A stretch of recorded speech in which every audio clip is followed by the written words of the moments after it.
The scent of coffee, lavender, and old books. That's what home smells like now.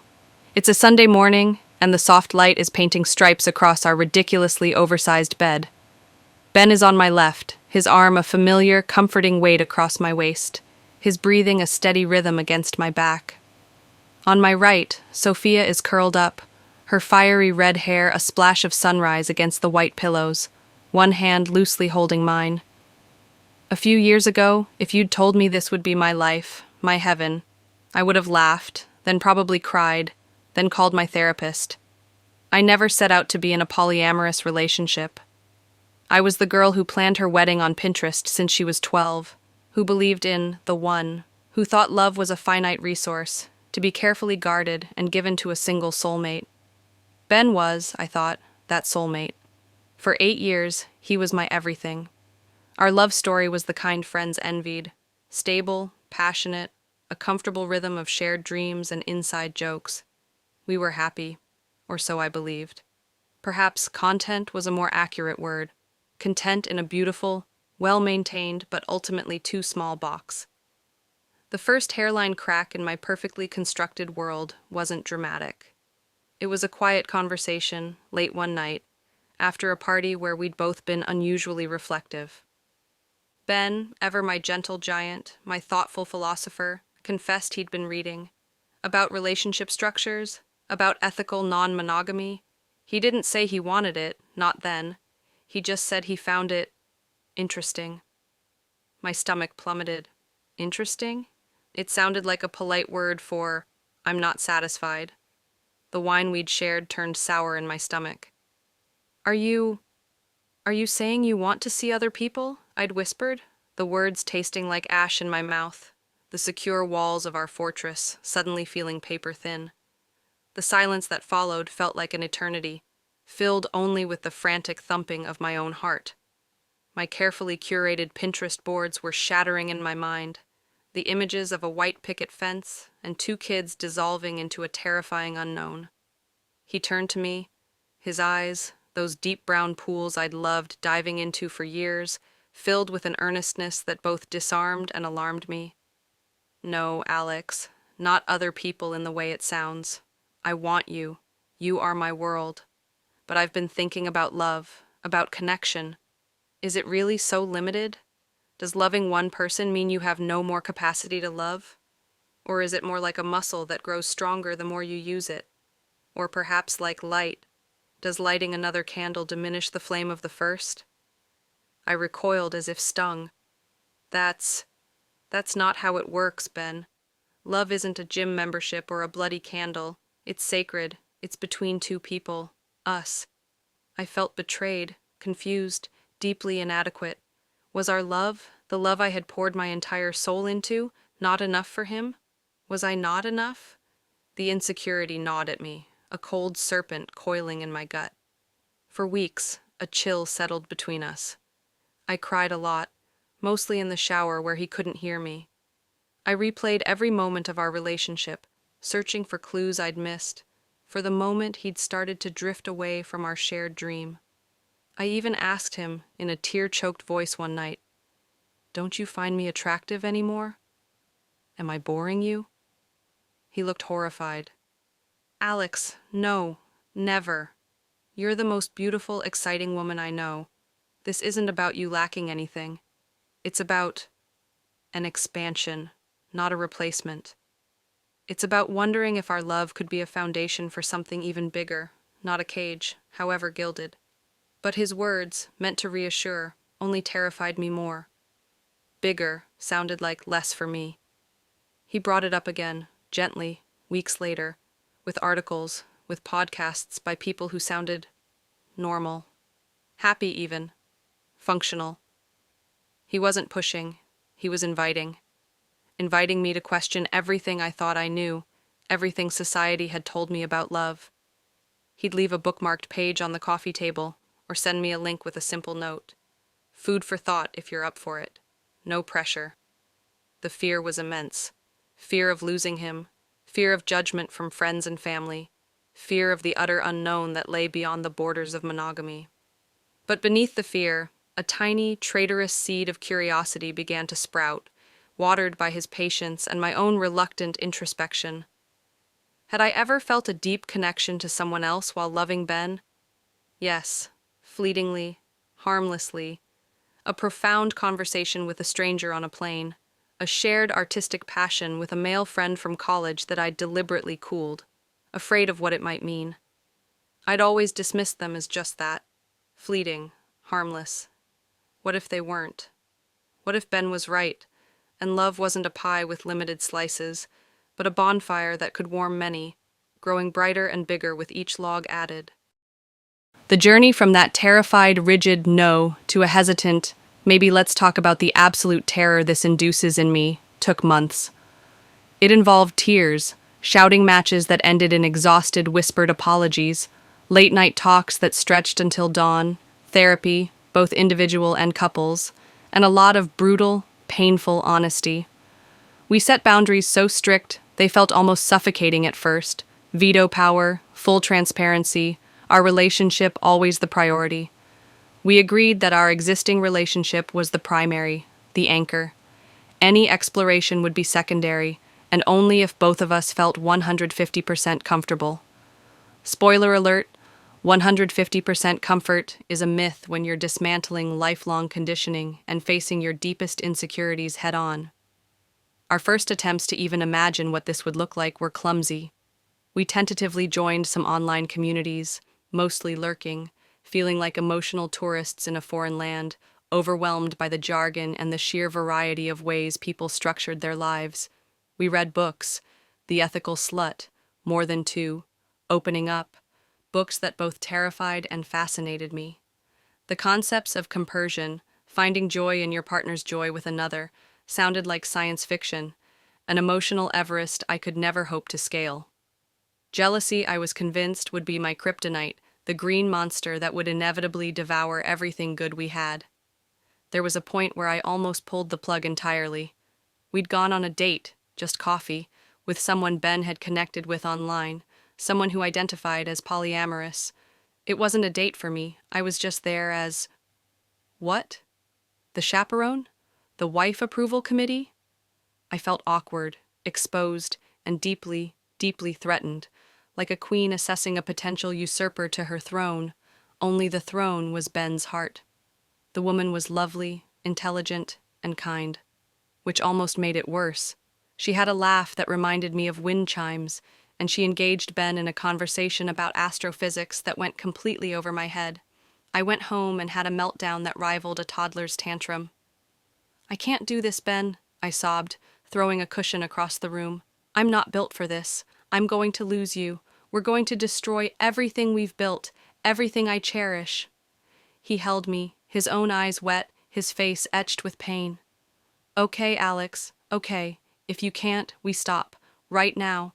You are more important than any idea, any exploration. Your heart, your peace, that's what matters most." And I knew he meant it. His pain mirrored my own, not because his exploration was thwarted, but because I was hurting. That, paradoxically, gave me the tiniest bit of strength. His willingness to let it go, for me, showed me how much he valued us. It wasn't about escaping me. It was about expanding something. We took a long break from the topic. Months. We focused on us, on reconnecting, on long walks, date nights, rediscovering the simple joys of our twosome. We healed the raw spots the initial conversations had exposed, and slowly, something shifted in me. I started to realize that my fear, while valid, was also rooted in a societal script I'd never consciously chosen to follow. What if, just what if, there was another way to write our story, a way that didn't involve fear and scarcity, but trust and abundance? The re-entry was slower, more cautious. We talked about what our ideal expanded relationship might look like, if it were even possible. We realized that a casual, revolving door of partners wasn't what either of us wanted. If this were to happen, it would need to be with someone who could, potentially, become part of our lives, our family, in a meaningful way. It sounded like searching for a unicorn riding a Pegasus. And then, Sophia danced into our lives. Literally. We'd joined a local swing dancing class, a fun, neutral activity to do together. Sophia was there, a vibrant splash of energy with a laugh that could fill a room and a smile that crinkled the corners of her bright green eyes. She wasn't looking for anyone. She'd just moved to the city and was trying new things. We became friends first, the three of us. Group hangs, dinners where conversation flowed as easily as the wine, movie nights where we'd all pile onto our sofa. One rainy Saturday, we ended up at a tiny, dusty art gallery Sophia had discovered. Ben, usually more of a science guy, was surprisingly captivated by a particular abstract sculpture. Sophia and I exchanged a smile over his rapt expression. Later, over coffee, Sophia confessed she was struggling a bit with loneliness in a new city. I found myself opening up about my own anxieties about my career. There was an effortless vulnerability between us, a budding trust that felt precious. There was no agenda. Ben and I weren't hunting, but there was something, a spark, an easy camaraderie between all three of us that felt different. I found myself drawn to Sophia's fierce independence, her sharp wit, her surprisingly tender heart, the way she could quote Shakespeare and then discuss ridiculous internet memes with equal passion. Ben, I could see, was captivated by her artistic spirit, her brilliant mind, and the way she challenged his ideas with a playful grin. And Sophia? She seemed to just get us, both individually and as a unit. She appreciated Ben's steadiness and my organized chaos. The conversation that changed everything happened on my birthday. We'd had a small party, and after everyone left, it was just the three of us, a little drunk, a lot happy, sprawled on the living room floor, listening to old vinyl. The air was thick with contentment and the lingering scent of cake. Sophia, propped on her elbows, looked from me to Ben and back again, her green eyes sparkling in the dim light. "You know," she said, her voice softer than usual, a velvet caress, "you two have something pretty amazing. It's rare. The way you look at each other, the way you just fit." Ben smiled, a genuine open smile that reached his eyes. "We think so too. It's been a journey." And then I, emboldened by wine and a weird surge of what the hell courage, said, "We think you're pretty amazing too, Sophia. You've brought so much laughter into our lives these past few months." My heart hammered against my ribs. The air thickened, but not uncomfortably. It was charged, like the air before a summer storm, but a storm you weren't afraid of, one that promised to clear the air and make everything fresh. Sophia's gaze met mine, then Ben's. There was a question in her eyes, a vulnerability that mirrored my own. "We've been exploring the idea of an open relationship," Ben said, his voice steady, though I could see the pulse throbbing in his neck. "Ethically, honestly, it's new territory for us, and we're treading carefully." Sophia was quiet for a long moment, her gaze drifting to the spinning record. Then a slow, thoughtful smile spread across her face. "Well, that's interesting, because I've always been more of a love is abundant, connection is precious kind of a girl myself. I've never quite understood why it has to be rationed." It wasn't an instant leap into a triad. It was more like a slow, careful dance, more intricate than any swing routine. Dates, first with Ben and Sophia, where I waited at home, a nervous wreck until they returned, Ben's eyes shining, Sophia's a little shy. Then, nerve-wrackingly, with me and Sophia. Our first date was an afternoon at the Botanical Gardens. We talked for hours, about everything and nothing. I found myself captivated by the way her mind worked, the passion in her voice when she talked about her art. There was a moment, sitting by the rose garden, the scent heavy in the air, when she tucked a stray strand of hair behind my ear, her fingers lingering for a breath too long. A jolt, sweet and sharp, went through me. It was terrifyingly new, yet felt utterly natural. Long, soul-bearing conversations followed, often late into the night, the three of us curled on the sofa, establishing boundaries, not just between Ben and me, but with Sophia, for Sophia. What did she want? What were her needs, her fears? It was paramount that this wasn't about two people subsuming a third, a guest star in our established show. It was about potentially creating something new, a triangle where all sides were equal, all angles supported each other, a constellation of three equally bright stars. The first time Sophia stayed over, the three of us in our bed, I barely slept. Not because of anything sexual. That came much later, organically, respectfully, and with its own layers of discovery, consent, and tender communication. I didn't sleep because my mind was a whirlwind. Is this real? Am I really doing this? What will people think? My mother will faint. But also, this feels surprisingly right. Peaceful, even. Waking up that first morning, a tangle of limbs and shared warmth, the sunlight streaming in, felt less like a shocking transgression and more like an arrival. Ben was already awake, watching us, a soft, unreadable expression on his face. He simply reached out and took both our hands. Of course, it wasn't all sunshine and roses, especially at the beginning. My old friend Jealousy made some spectacular guest appearances, usually dressed in her most dramatic gowns. The first time Ben and Sophia went on an official date without me, after we'd acknowledged the deepening connections, I paced the apartment like a caged animal. I imagined every worst-case scenario, them laughing more, connecting deeper, realizing I was the awkward third wheel. I texted Ben a dozen times, then deleted the messages before sending. I actually baked 3 batches of cookies, just to have something to do with my hands.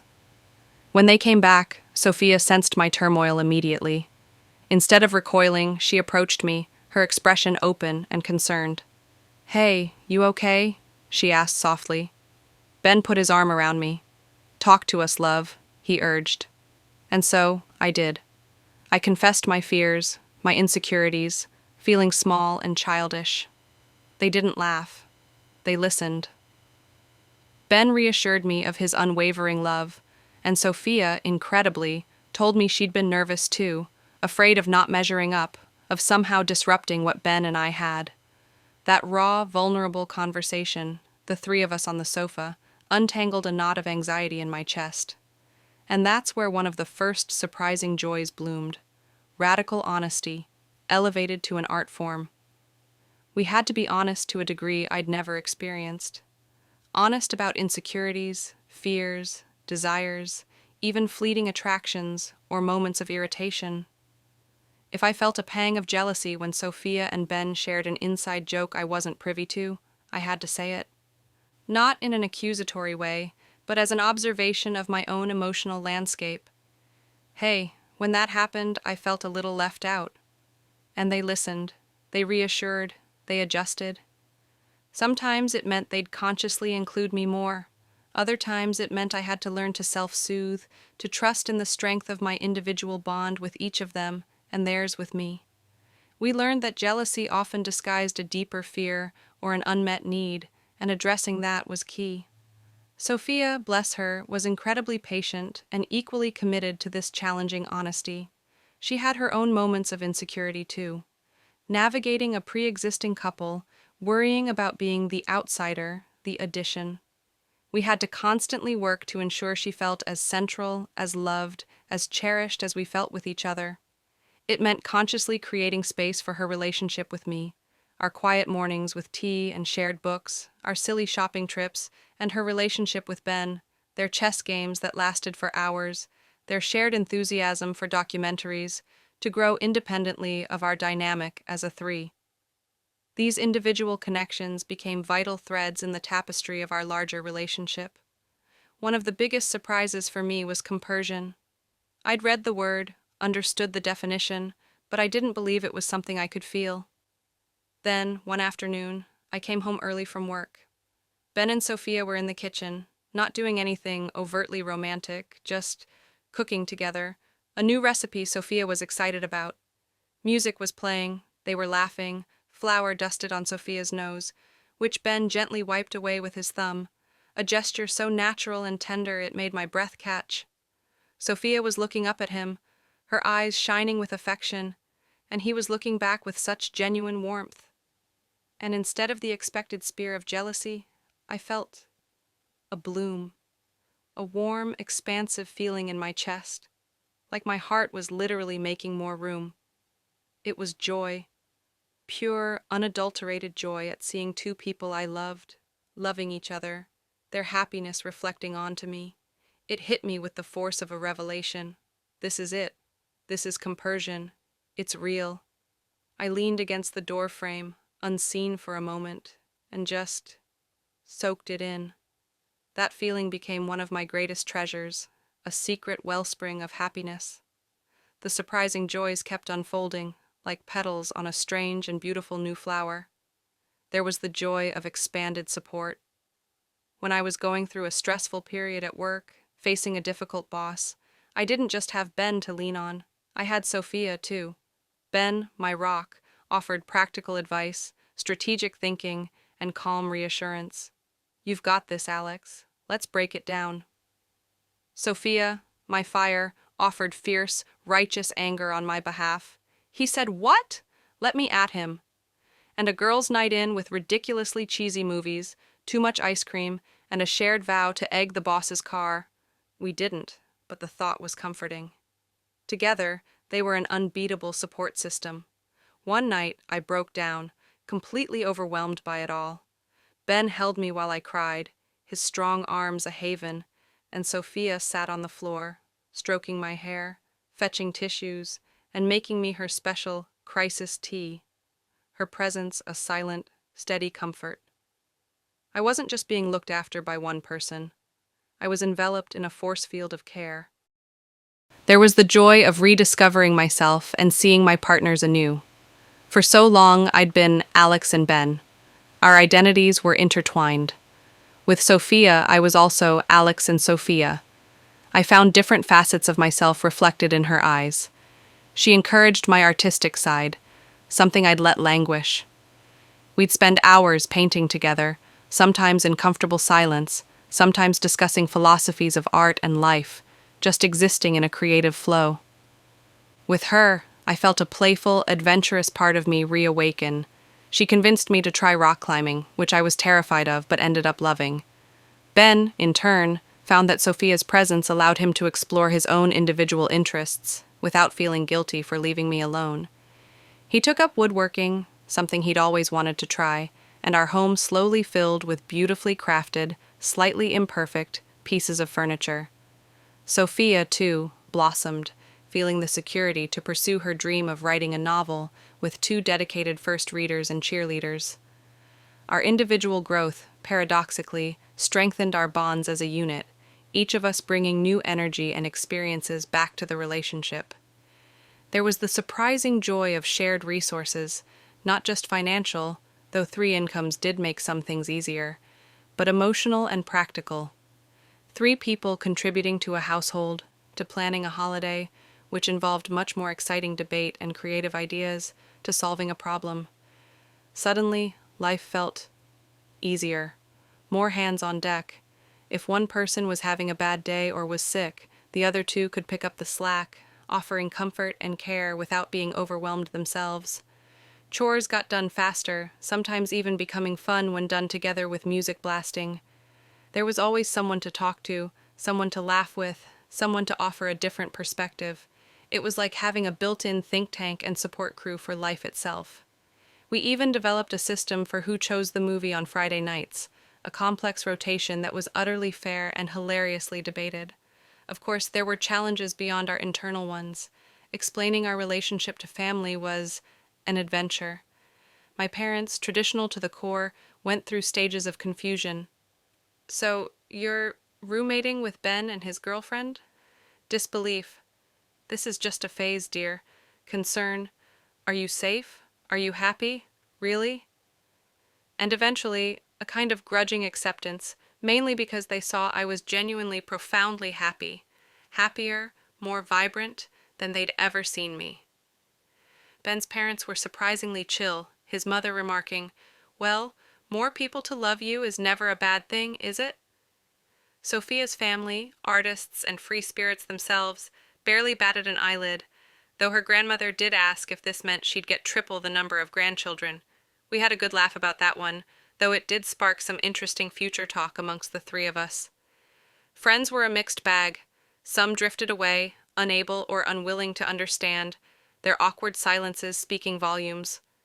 Others became our fiercest defenders, intrigued and supportive, asking thoughtful questions. We learned who our true friends were, and we made new friends, many from the polyamorous community, people who understood our shorthand, who didn't need lengthy explanations, who simply accepted us for who we were and celebrated our love. One evening, at a neighborhood barbecue, a nosy acquaintance asked in a stage whisper, "So, who's the primary here?" The three of us exchanged a look. Sophia smiled sweetly and said, "We all are, and we're primarily interested in getting some of that potato salad before it's gone." Ben winked, and I squeezed both their hands. We were a united front. One of the most profound surprises was how our communication evolved. In a triad, you can't afford to let things fester. Assumptions are relationship killers. We developed a kind of hyper-communication. Weekly check-ins became a sacred ritual. State of the Union meetings, as Sophia jokingly called them.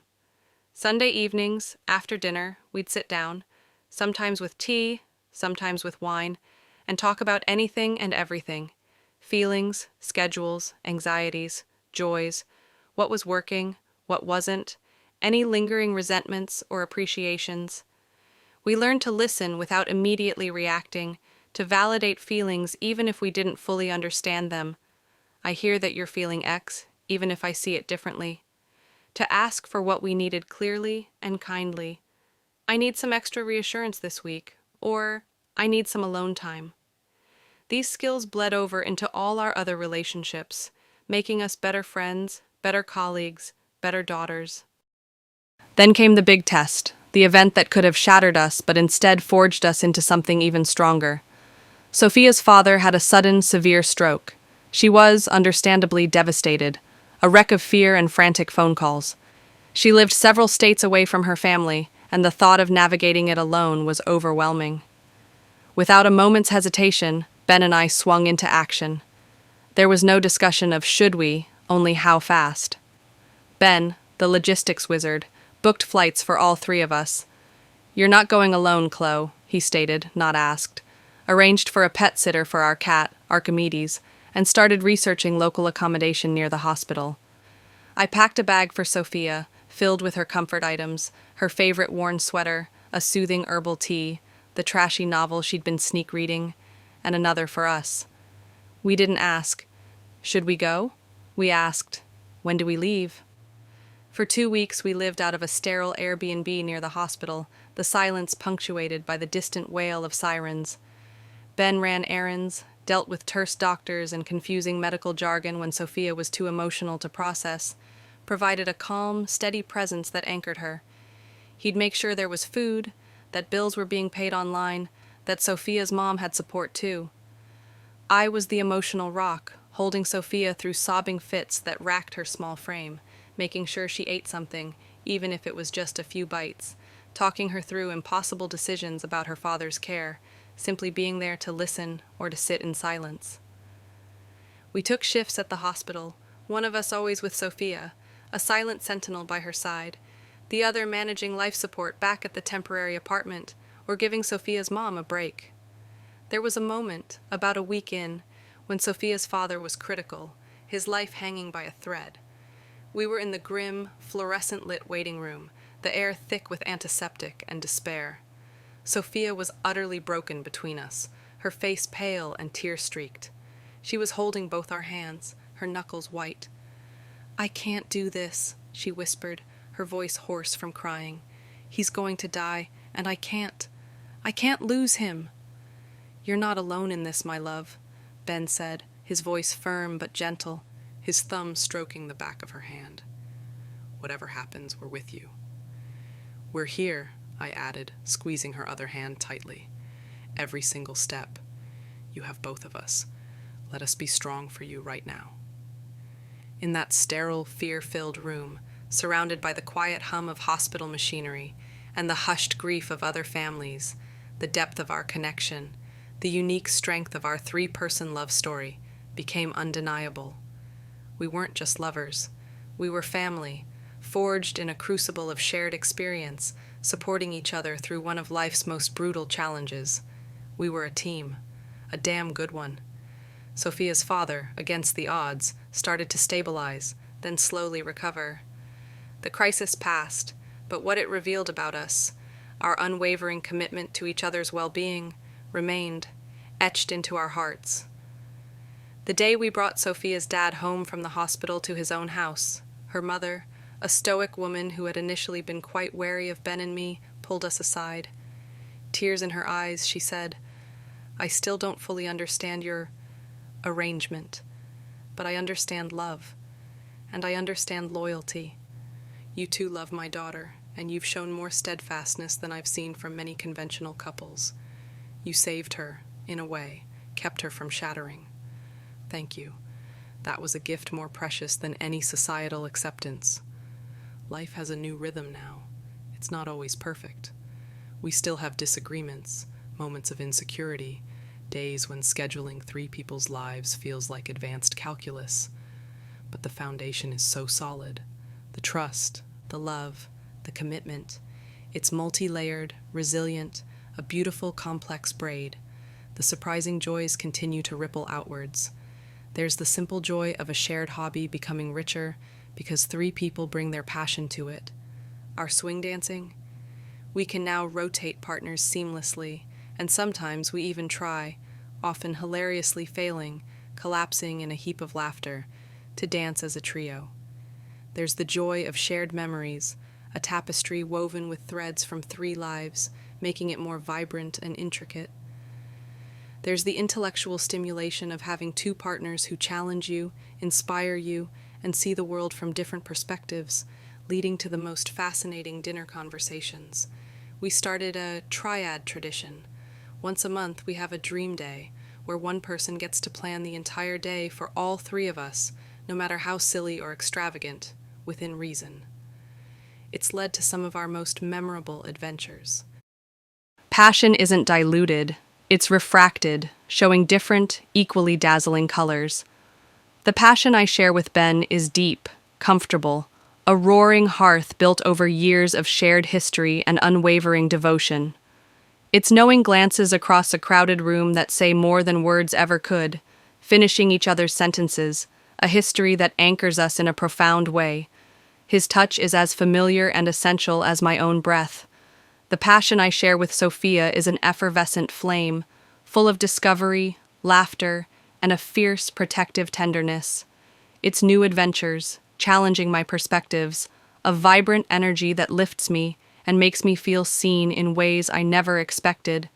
Her kisses can be playful or consume me with an intensity that leaves me breathless, and the passion they share, which I witness and celebrate with true compersion, adds another layer of warmth and security to our shared life. Sometimes, the 3 of us together, the energy is electric, a complete circuit of love, affection, and intimacy that is more than the sum of its parts.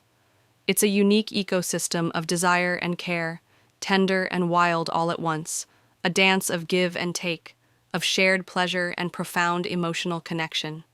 The romance isn't just in grand gestures, but in the quiet moments. Ben making sure Sophia's favorite tea is stocked, Sophia leaving a loving note in my work bag, the 3 of us tangled together watching a storm rage outside, feeling completely safe and cherished. People sometimes ask me if I ever miss monogamy, that simpler, more socially accepted path. And the honest answer is, sometimes I miss the simplicity of the idea of it, the lack of need for constant explanation or defense. But I don't miss the reality of what it was for me, with its invisible walls and unspoken limitations. I've discovered that love, for me, isn't about finding my other half, because I'm already whole, as are Ben and Sophia.